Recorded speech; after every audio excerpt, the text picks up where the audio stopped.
Irmãos queridos, eu quero convidá-los agora ao texto sagrado de 1 Samuel, capítulo de número 24.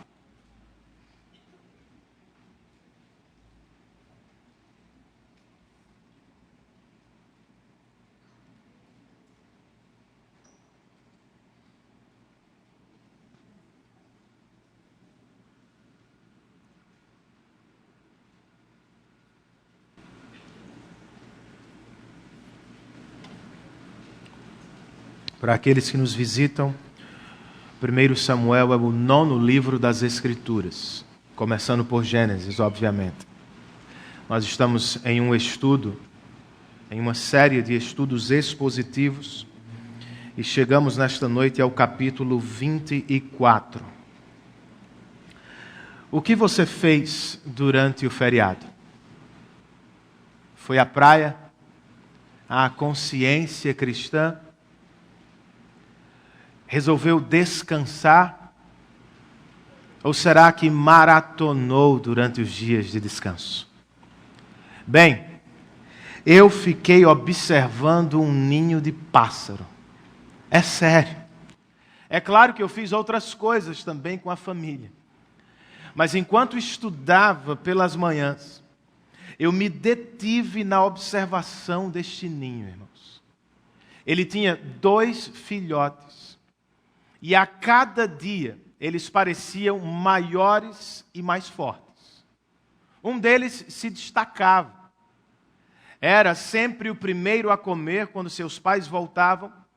E estava sempre batendo as asas, como se desejasse voar. E de tão forte e rápido que era, de verdade eu nem vi quando ele voou. Notei, porém, que seu irmão ficou para trás, coitado. Ele também queria voar, obviamente. Também estava batendo as asas. Mas por alguma razão ele se movimentava sobre o galho do coqueiro, mas não se arriscava a pular. Fiquei pensando, será que o pássaro está com medo de voar? Mas ele não foi feito para isso. Mas talvez não fosse a hora certa, irmãos. Talvez ele não estivesse pronto para decolar. Davi podia ter decolado, como vamos ver no texto de hoje. Ele teve a rica oportunidade de matar o rei e tomar o reino em um segundo. Mas seria a hora certa? Era a maneira correta de subir ao trono de Israel? Como você sabe que deve entrar pela primeira porta que se abriu? Como discerniu que era a vontade de Deus? E como pode ter certeza de que não é um teste, uma prova do Senhor para a sua vida? Vamos estudar este capítulo, irmãos, para descobrir as respostas para estas perguntas. Leiamos, para começar, os versos 1 e 2, que montam o cenário deste texto. Primeiro livro do profeta Samuel, capítulo 24, versos 1 e 2, o texto inspirado nos diz: Saul voltou da luta contra os filisteus, e disseram-lhe que Davi estava no deserto de En-Gedi. Então Saul tomou 3.000 de seus melhores soldados de todo Israel, e partiu à procura de Davi e seus homens, perto dos rochedos dos bodes selvagens. Oremos mais uma vez, irmãos.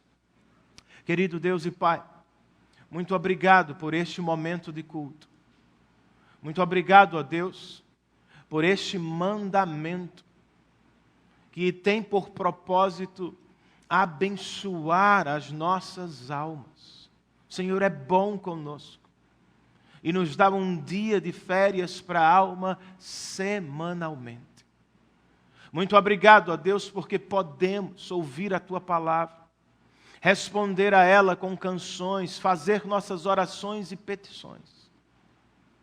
Espírito Santo, estamos em Tuas mãos.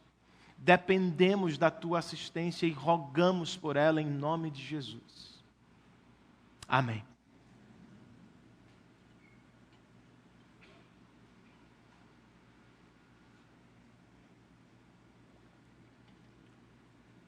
Saul não para, irmãos. O rei não cansa. Acabou de voltar de uma batalha contra os filisteus, mas não há tempo para respirar. Ao ficar sabendo que Davi estava escondido no deserto de En-Gedi, ele convocou 3.000 soldados e partiu outra vez à caça. O que ele não sabia era que o caçador, ele próprio, viraria neste episódio a caça. E que Davi teria a rica oportunidade de matá-lo, eliminá-lo da face da terra. Mas, de novo, nós precisamos perguntar, era a hora certa? A maneira correta? Não seria isto um baita de um teste para a fé de Davi? Todos nós passamos por situações semelhantes. Tudo nos parece favorável. A porta se abriu, o convite foi feito. As coisas estão dando certo. Nós concluímos muito rapidamente, isso só pode ser de Deus. E se não for? E se for um teste dele para a sua vida? Sim, Deus testa o seu povo. De vez em quando o Senhor prova o seu povo na prática. Por que Ele o faz? Com que objetivo? O que nós podemos aprender, irmãos, nesta noite, com a prova através da qual Davi passou? Ouçamos o ensino desta porção. Comecemos com o teste propriamente. Saul era rei de Israel.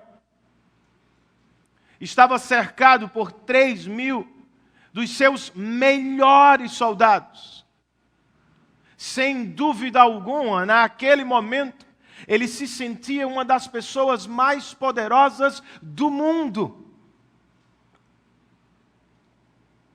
Ainda assim, o rei precisava atender ao chamado da natureza. E é óbvio, irmãos, que precisava também de alguma privacidade. Por isso, verso de número 3. Ele foi aos currais de ovelhas que ficavam junto ao caminho. E havia ali uma caverna. E Saul entrou nela para fazer suas necessidades. Que situação! O camarada está sendo exposto somente no livro mais lido no mundo.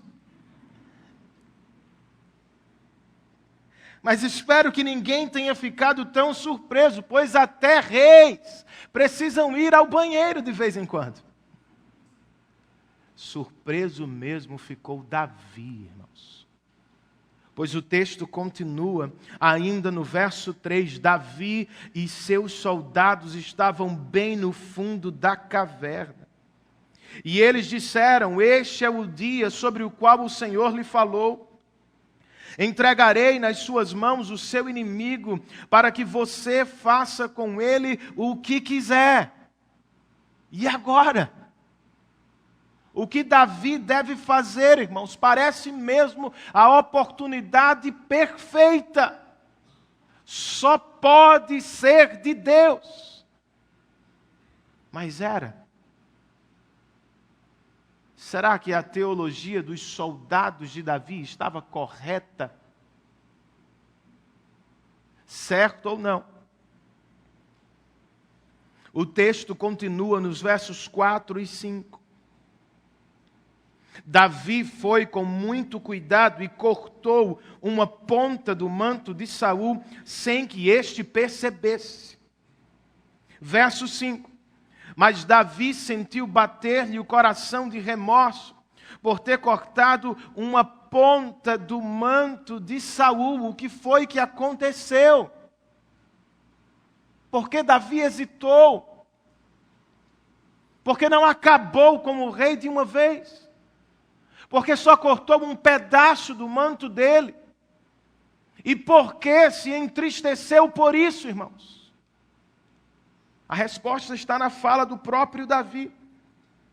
Quando no verso 6, ele diz aos seus soldados que o Senhor me livre de fazer tal coisa a meu Senhor, de erguer a mão contra ele, pois é o ungido do Senhor. Essa é a questão.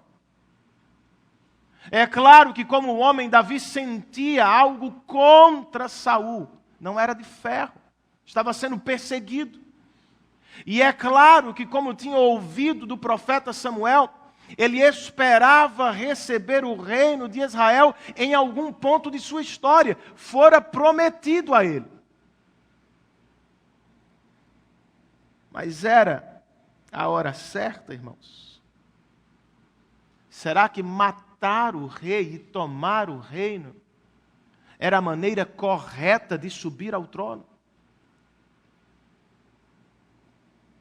Davi pode não ter tanto respeito por Saul, o homem que ficou louco e que agora persegue-o constantemente. No entanto, Davi tem muito respeito pelo Deus de Israel, que colocou Saul no trono e ainda não o tirou de lá. Até o dia do Senhor.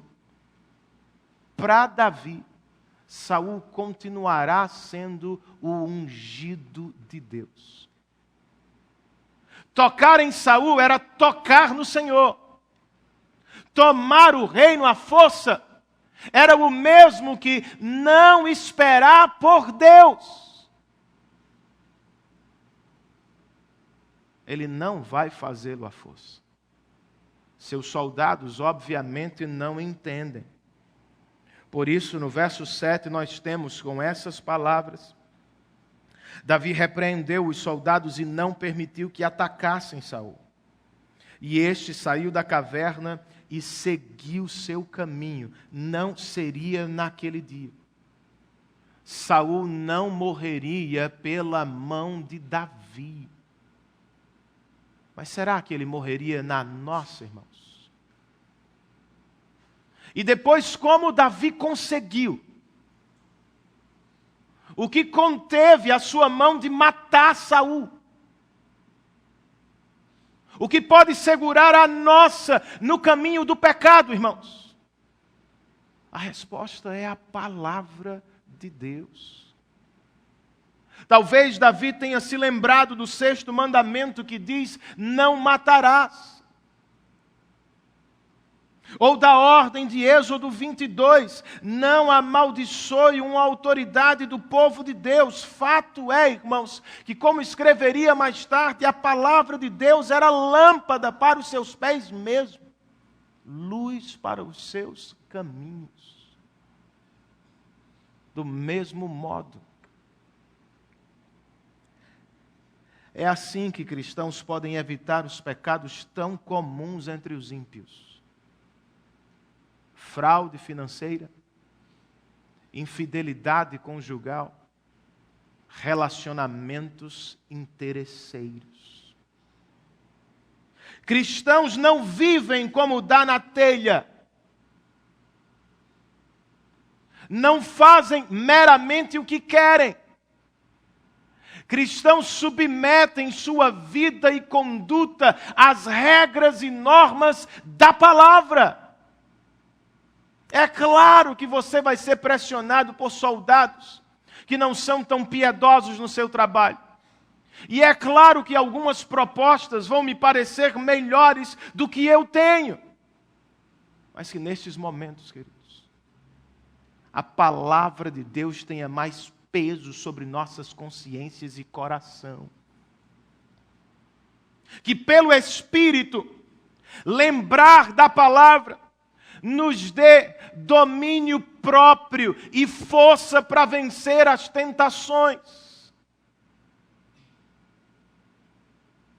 a fim de que não sejamos presas fáceis para desejos e anseios pecaminosos do coração. Posso ouvir um amém de vocês? Porque Davi não aceitou tomar o reino, irmãos?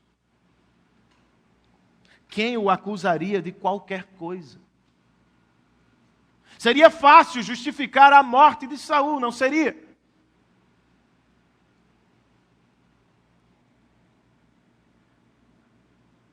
Mas, de novo, deveria Davi tomar o reino à força? Será que não estava sendo tentado ou testado? Essa é a palavra. Jonas não podia fugir de Nínive sob a desculpa de que tinha encontrado um barco em Jope que ia para Tarsis. Não é desculpa. Davi não podia matar Saul somente porque o pegou desprevenido. Nós não precisamos entrar por qualquer porta apenas porque ela se abriu. Seria certo fazê-lo? Está na hora de fazê-lo? Ou será que entrar por esta porta hoje não seria o mesmo que tomar um atalho que não glorifica a Deus? Pense em Davi e em como sua vida subitamente poderia ter mudado. Um golpe de espada e ele subia ao trono. Adeus pobreza, adeus perseguição. Com um ato, irmãos, ele seria elevado a uma condição honrosa e confortável, mas ele não cedeu. Em vez de tomar o reino à força, ele resolveu esperar para receber o reino das mãos de Deus. É como precisamos viver, amigos. Em vez de forçar o caminho, em vez de tomar atalhos, assumir meios que não glorificam a Deus para alcançar o que nós queremos, como crentes, nós precisamos esperar no Senhor. O reino de Deus, na igreja, na família e no mundo, deve ser vivido do jeito de Deus. E o fim que Deus ordenou deve ser alcançado pelos meios que Ele aprova. Não é porque quero o crescimento da igreja que agora vou negociar a mensagem, misturar o evangelho. E não é porque você quer investir na família ou no campo missionário que vai fazer negócios escusos. Não, irmãos. Nós esperamos no Senhor. A hora dEle, o dia dEle, para a glória dEle. Vamos imitar Davi. E vamos rejeitar o exemplo de Saul. Outra vez, Saul não para, irmãos. Não descansa, não se dá tempo para pensar no que está acontecendo. Ele simplesmente se levanta e vai outra vez à caça de Davi. Não seja assim. Tome algum tempo para refletir sobre o estado de sua alma. Não se permita ocupar toda a agenda, de modo que já não há mais espaço para pensar, para refletir. Não vá de pecado a pecado, de experiência a experiência, de festa a festa. Pare e pense seriamente sobre a vida que está levando. Vale a pena? É a melhor opção. Você realmente tem de ser o rei do mundo, do seu mundo. Tem que ter tudo o que quer, o que sonha. E vai ser a qualquer custo que você vai chegar lá. Quem sabe matando os filhos com sua ausência, destruindo o seu casamento, se afastando do Senhor. Se anda longe dos caminhos de Deus, meu irmão. Se o seu coração está prostrado diante de outros deuses, volte-se deles para o Senhor nesta noite. Nós temos exemplos como Saul na Bíblia, porque Deus quer nos alertar. Ele não vai terminar tão bem. E infelizmente, Saul vai continuar no mesmo caminho até o fim. Davi, ao contrário dele, se arrependeu de ter cortado o manto do rei.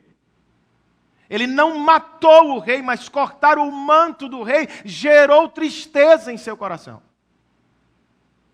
Depois do teste, em uma conversa com Saul, Davi fez uma oração, irmãos. Saul saiu primeiro da caverna, e logo depois, o verso 8 nos diz, Davi saiu também, e gritou para Saul, ó rei, meu senhor. Quando Saul olhou para trás, Davi inclinou-se rosto em terra. Pense num susto. O rei não estava tão sozinho como pensava. Havia alguém com ele no banheiro. E era somente o seu maior inimigo. Mais assustado ainda, o rei deve ter ficado com o que viu. Davi prostrado, rosto em terra. E com o que ouviu de Davi. Pois no verso 9, Davi lhe pergunta, por que o rei dá atenção aos que dizem que eu pretendo fazer-lhe mal? Como escreve um comentarista, irmãos. Esta foi uma maneira generosa de interpretar a política de Saul. Praticamente, Davi estava colocando a culpa nos conselheiros do rei. Depois ele continua, versos 10 e 11. Hoje o rei pode ver com seus próprios olhos como o Senhor o entregou em minhas mãos na caverna. Alguns insistiram que eu o matasse, mas eu o poupei, pois disse, não erguerei a mão contra meu Senhor, pois ele é o ungido do Senhor. Olha, meu pai, olha para este pedaço de teu manto em minha mão. Cortei a ponta de teu manto, mas não te matei. Agora entende e reconhece que não sou culpado de fazer-te mal ou de rebelar-me. Não te fiz mal algum, embora estejas à minha procura para tirar-me a vida. O que será que Saul sentiu a esta hora, irmãos? O que passou por sua mente? A espada de Davi tinha chegado bem pertinho. Ele sabia, se Davi quisesse, poderia ter acabado com ele em um golpe. Mas Davi não o fez. E a prova da bondade de Davi está em sua mão. O pedaço do manto do rei. Mas de novo, por que Davi não aproveitou a oportunidade? A resposta aparece ao final de sua fala, em algo que se assemelha muito a uma oração, versos 12, 13, 14 e 15. Ainda conversando com Saul, ele diz, o Senhor julgue entre mim e ti. vingue ele os males que tens feito contra mim, mas não levantarei a mão contra ti. Como diz o provérbio antigo, dos ímpios vêm coisas ímpias, por isso não levantarei a minha mão contra ti. E contra quem saiu o rei de Israel? A quem está perseguindo? A um cão morto, a uma pulga. O Senhor seja o juiz e nos julgue. Considere ele minha causa e a sustente. Que ele me julgue, livrando-me de tuas mãos. Esse é o segredo de Davi, irmãos. Ele não espera que com o seu discurso o coração do rei mude. Ele espera que o Senhor o vingue.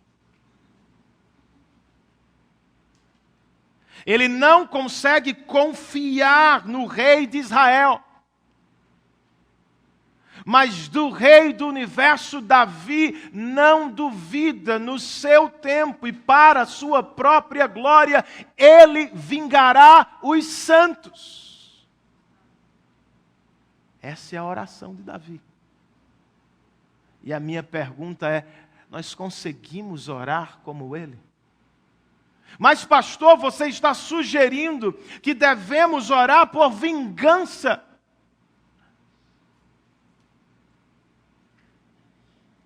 Se lhe ajuda, escute a oração de seus irmãos do passado. Leia o saltério de ponta a ponta com atenção. Um salmista pediu: recaia o mal sobre os meus inimigos, extermine-os, ó Deus, por tua fidelidade. Outro orou: quebra os dentes dele, Senhor. Arranca as presas desses leões. O próprio Davi, irmãos, em um dos mais belos e conhecidos de seus salmos, o de número 139, pediu: quem dera matasses os ímpios, Deus.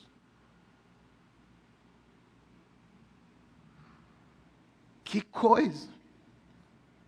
Como um crente pode orar assim? Alguns cristãos nunca conseguem ultrapassar as palavras destas orações.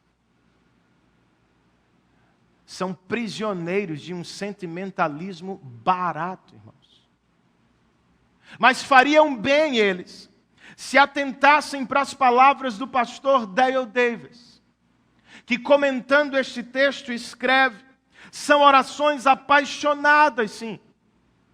São orações de temperatura alta, sim. Mas também são orações obedientes. Por quê? Porque estão onde devem estar, aos pés do Senhor. Foi Paulo quem, escrevendo aos Romanos, disse: amados, nunca procurem vingar-se, mas deixem com Deus a ira, pois está escrito: minha é a vingança, diz o Senhor. Diante de algumas situações da vida, é impossível não sentir, não se entristecer, não se irar. Você teria que ser um anjo. Teria que estar em estado perfeito de glorificação, mas enquanto vivemos neste mundo caído, por vezes vamos sentir ira, raiva.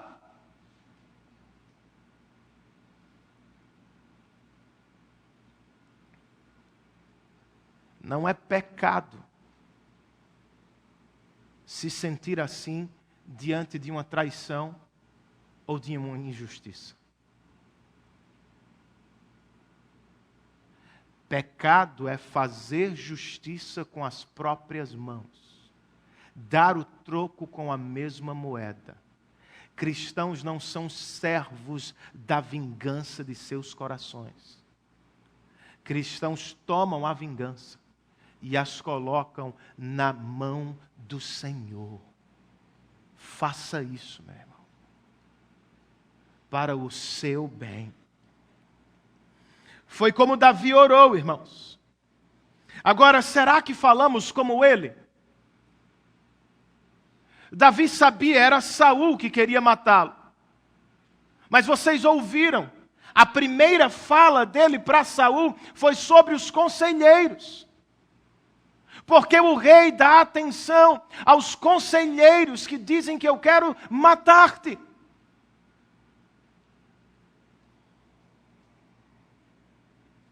Foi uma tentativa de suavizar, irmãos, e não de inflamar a hostilidade de Saul. Muitas disputas que cresceram em intensidade e acabaram dividindo amigos, irmãos e até famílias, poderiam ter sido resolvidas com uma sabedoria semelhante. O livro de Provérbios diz que a resposta branda desvia o furor. Eu e vocês precisamos falar melhor, especialmente em momentos calorosos de discussão. Você precisa pensar mais, escolher melhor as palavras que vai usar. É seu dever apagar a fogueira e não inflamá-la, pacificar a questão e não transformá-la em uma guerra. É o que Davi está tentando fazer. Para terminar com esta aplicação, será que vivemos como ele? Davi podia dizer ao rei: eu não quero matar o Senhor, e a prova está aqui nas minhas mãos, o teu manto. Ou seja, irmãos, Davi levava uma vida de coerência. Havia coerência entre a fala dele e o comportamento dele.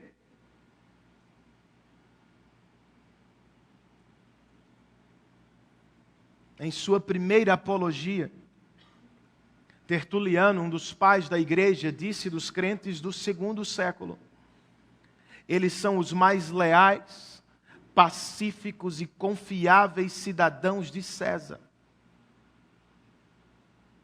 Tome nota disso.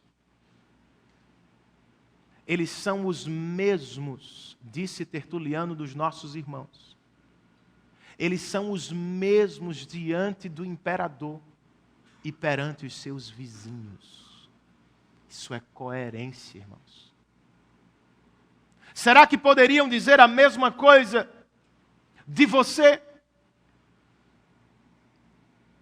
Somos pessoas coerentes.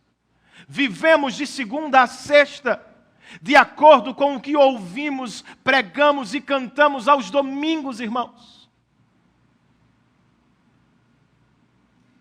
O que será que os nossos filhos estão vendo? Pelo estilo de vida que você adotou, como é que ele enxerga o seu compromisso com Cristo? É coerente?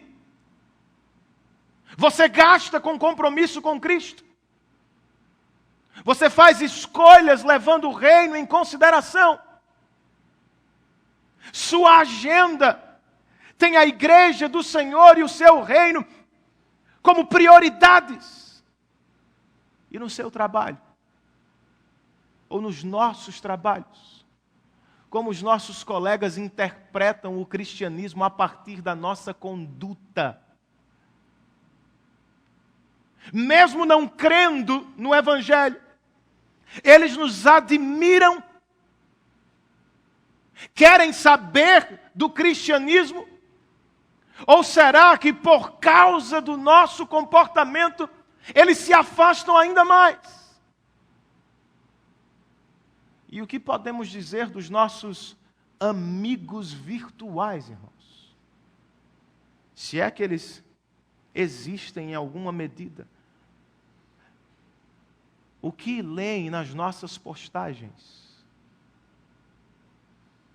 Elas refletem o cristianismo bíblico? Ou será que você acha que pode fazer com o seu Instagram o que quiser? Que Deus nos ajude, irmãos. Que Ele nos conceda, por obra do Espírito, coerência entre o que cremos e o que vivemos. Certamente o Senhor estava ajudando Davi. Pois Davi viu o teste e fez uma oração a Deus por justiça. Mas e Saul? O que disse, o que fez? Para terminar, vejamos o que eu chamei de o arrependimento de Saul.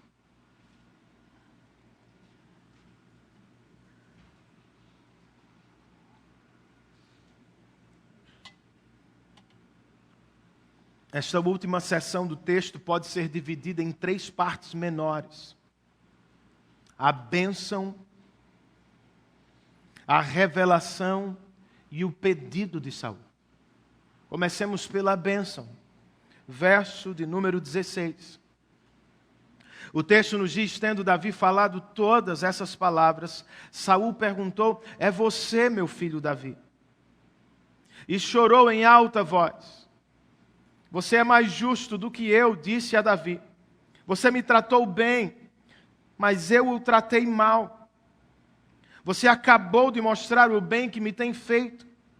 O Senhor me entregou em suas mãos, mas você não me matou.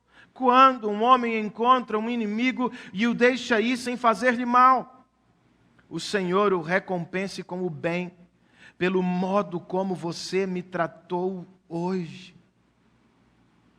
Saul foi claramente tocado pelo que Davi lhe fez, ou melhor, não lhe fez. E por mais que tivesse Davi por inimigo, irmãos, o que aconteceu naquela caverna trouxe à tona um pouco do que ele ainda sentia por Davi.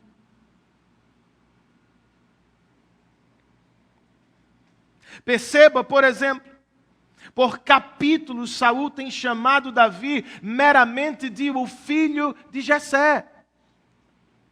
Aqui, porém, ele o chama de meu filho Davi.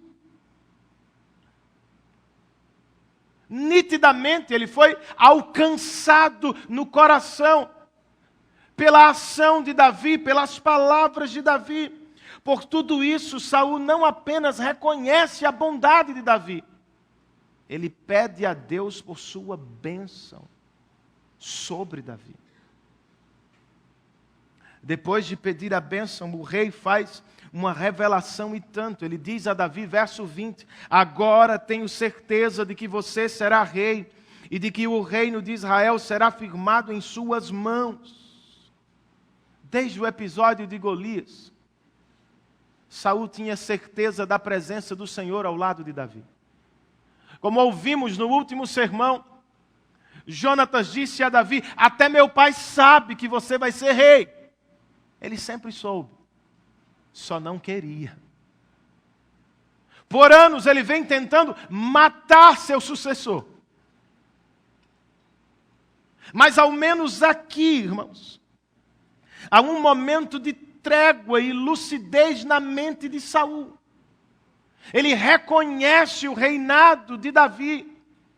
E ele torce por isso. Você será rei e o reino será firme nas suas mãos.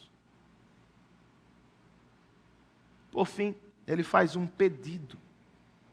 Verso de número 21. Portanto, já que vai ser rei Davi, jure-me pelo Senhor que você não eliminará meus descendentes, nem fará meu nome desaparecer da família de meu pai. Mesmo já tendo jurado a Jonatas, Davi não se incomodou com o pedido. O verso 22 nos diz que ele fez mesmo um juramento a Saul. E este voltou para casa. Mas Davi e seus soldados foram para a fortaleza. Por quê, irmãos? Porque depois de tudo que ouviu, Davi não voltou para casa com Saul. Ele tinha casa, tinha esposa, tinha família.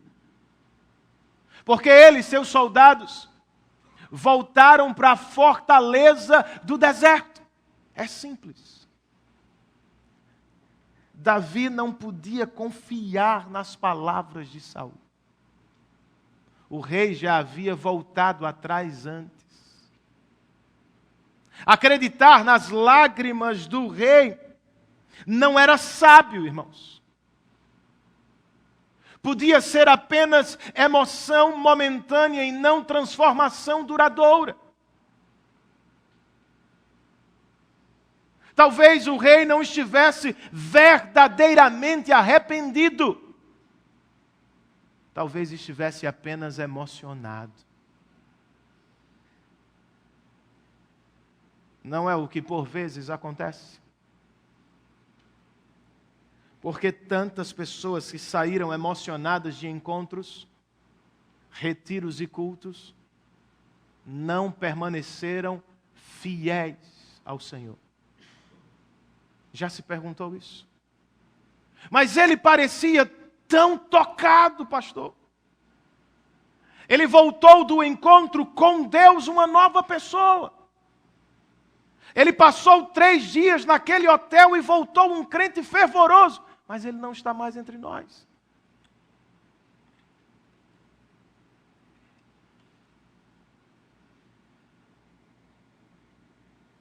Talvez tenha sido apenas emoção, irmãos. Claramente era o caso de Saul. Ele foi nítida e verdadeiramente tocado nas emoções. Ele até chorou. Mas de verdade, nada mudou no seu coração. A prova é que nos capítulos posteriores, ele vai voltar a fazer a mesma coisa, perseguir Davi para matá-lo. Nada mudou, irmãos. Isso me leva a dizer o seguinte: nós não somos sábios quando confiamos nas emoções. Não seja, portanto, apressado para atestar o verdadeiro arrependimento, o próprio e o de outra pessoa. Chorar, irmãos, não é suficiente. Levantar a mão, fazer um gesto, tomar uma decisão momentânea, não basta. Para usar uma ilustração desta passagem, nós precisamos parar de perseguir Davi. Você precisa cessar de correr atrás do pecado. Eu preciso parar de fazer aquilo que Deus reprova. Verdadeiro arrependimento é mais do que emoção. Verdadeiro arrependimento é transformação de vida. O mesmo vale para a piedade. Muito comumente nós somos enganados pelos sentimentos religiosos, dos momentos de culto, de encontro, de dificuldade. Sentimos muito e concluímos: somos os mais piedosos do mundo. Ou olhamos para alguém que sente, extrapola as emoções e dizemos: ele é um homem de Deus, uma mulher piedosa. Mas se for só emoção, não é piedade. Se o camarada caiu e se levantou do mesmo jeito, não mudou nada, irmãos.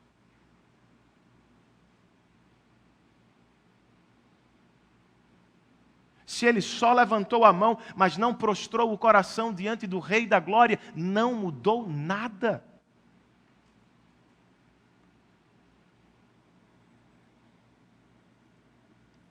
Por isso nós não podemos confiar nas emoções.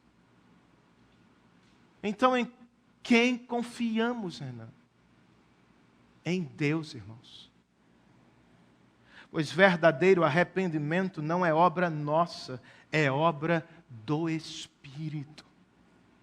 Davi pode pregar, mas só o Espírito pode mudar o coração de Saul. Você deve falar o Evangelho aos seus. É claro que nós devemos orar por nossos amigos, mas ao final do dia nós precisamos confiar no poder do Espírito. O mesmo vale para o nosso próprio arrependimento. Precisamos orar por ele. Precisamos ouvir sobre ele, nos encorajar mutuamente.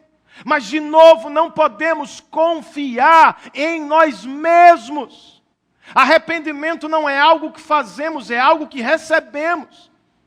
Não é algo que sentimos somente, é algo que percebemos. Aos poucos, vamos nos movendo do pecado para Deus. Arrependimento está em curso. Oremos por isso.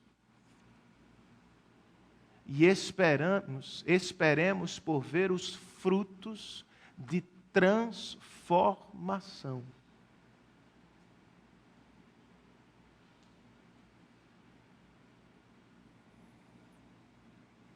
Se Davi não podia confiar em Saul,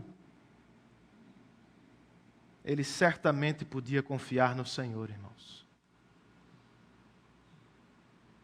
O que foi que ele ganhou com este episódio aqui?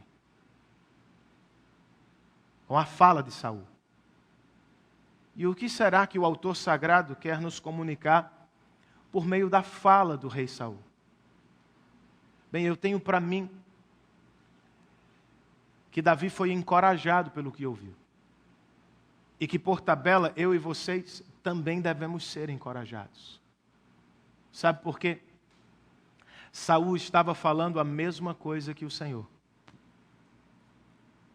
Mesmo não sendo um homem piedoso, aquele dia, naquele momento de lucidez, ele disse: Davi, você será o rei de Israel. Foi o que Deus disse também, irmãos. Mas Renan, Saul não é confiável. Eu sei. Deus é. Sua palavra é totalmente confiável. Já se decepcionou com alguém que lhe parecia mais maduro na fé? Um irmão que parecia santo, uma irmã que parecia superior. Você não esperava dele, não esperava dela. Mas eles acabaram se revelando pessoas não confiáveis. Você acreditou apenas para ser decepcionado. Mas, irmãos, sejamos realistas, é o que os homens fazem. Nós todos decepcionamos uns aos outros em algum ponto da história. Nós todos vamos falhar. Se é como você está aqui, decepcionado com marido, esposa, pai, filho, irmãos, ou mesmo com o pastor, voltemo-nos para Deus, irmãos. Só Ele é totalmente estável. Só Ele é imutável. Só Ele é digno de confiança verdadeira. O nosso Deus é o mesmo ontem, hoje e será eternamente. Volte-se dele, volte-se dela, volte-se deles para Deus e tenha nele tudo o que você precisa. O Senhor não vai decepcioná-lo.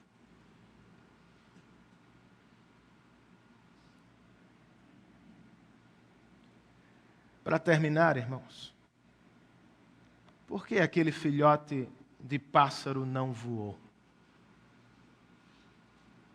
De novo, talvez não estivesse pronto. Ou quem sabe, foi porque percebeu o gavião que sobrevoava a árvore. Eu também o vi. Talvez o passarinho, coitado, tenha pensado: não é sábio morrer no primeiro dia de voo. Ele voaria mais tarde, irmãos. Ele acabou voando depois. Mas àquela hora, talvez fosse um teste. E eu espero que ele tenha passado. Davi seria rei. Era promessa de Deus em algum momento da história. Ele iria substituir Saul. Mas na caverna,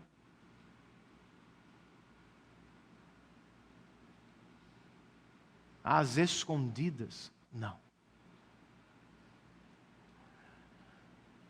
Na caverna de En-Gedi, ele foi testado. E me permitam dizer o seguinte: ele não tirou 10. Porque quando ele cortou o manto do rei, alguns pontos lhe foram cortados no teste. Cortar o manto era se atrever contra o rei. Ele não tirou 10, no máximo 7, passou raspando. O que nos prova o que já sabemos. Ele é um pecador, carente de um Salvador melhor. Nós todos também precisamos do Salvador, irmãos. Pois não tem ninguém aqui que tenha tirado 10 na prova de Deus. Você pode dizer: eu nunca matei, nunca roubei, nunca fiz isso, nunca fiz aquilo. No seu coração você já fez tantos pecados que nem ideia tem. E se só tivesse cometido um, já teria fracassado diante do padrão de Deus. Se o Senhor nos avaliasse por performance, por regularidade, não só pelo que fazemos do lado de fora, mas principalmente pelo que fazemos do lado de dentro, nós seríamos condenados, irmãos. Louvado seja o Senhor pelo seu Filho amado Jesus Cristo, que também foi testado, mas tirou 10 no nosso lugar e para a nossa salvação. Vocês se lembram? O Evangelho segundo Mateus registra que o diabo levou Jesus a um monte muito alto e mostrou-lhe todos os reinos do mundo e o seu esplendor. E o diabo lhe disse: tudo isto te darei se te prostrares e me adorares. Jesus, porém, disse: retire-se, Satanás, pois está escrito: adore o Senhor, o seu Deus, e só a Ele preste culto. Por que Jesus não aceitou a proposta de Satanás, irmãos? Se todos os reinos lhe pertenciam. Porque os deixou momentaneamente ou visivelmente aos pés do diabo. Tudo era seu. A resposta é: foi porque o diabo lhe ofereceu a coroa da glória sem o sofrimento da cruz. O reino sempre foi dele, sempre será dele, mas havia um caminho apropriado, uma missão a ser realizada. A nossa salvação dependia da cruz. Por isso, irmãos, ele rejeitou a oferta do diabo e seguiu até o monte chamado Caveira, não hesitou, não tomou atalhos, não fugiu da dor, não se escondeu do sofrimento, ele se entregou. Não apenas para ser pregado a um maldito madeiro, mas para receber a ira do Pai no nosso lugar. Seu sacrifício foi tão puro, tão aceitável, tão suficiente, que todos os nossos pecados foram perdoados de uma vez só. Voltemo-nos para Cristo. Você que já é cristão, mas que sabe que não tira 10, volte-se para Ele nesta noite. E você que ainda não é cristão, mas que por experiência própria sabe que não pode tirar 10 diante de Deus, volte-se para Cristo. Ele é o rei melhor do que Davi, que com a própria vida, morte e ressurreição pode nos garantir salvação eterna. Curve a sua cabeça, feche os seus olhos. E enquanto você se prepara para ceiar, pense sobre o que você ouviu. Pense com seriedade. E se quiser, ore ao Senhor respondendo ao que ouviu.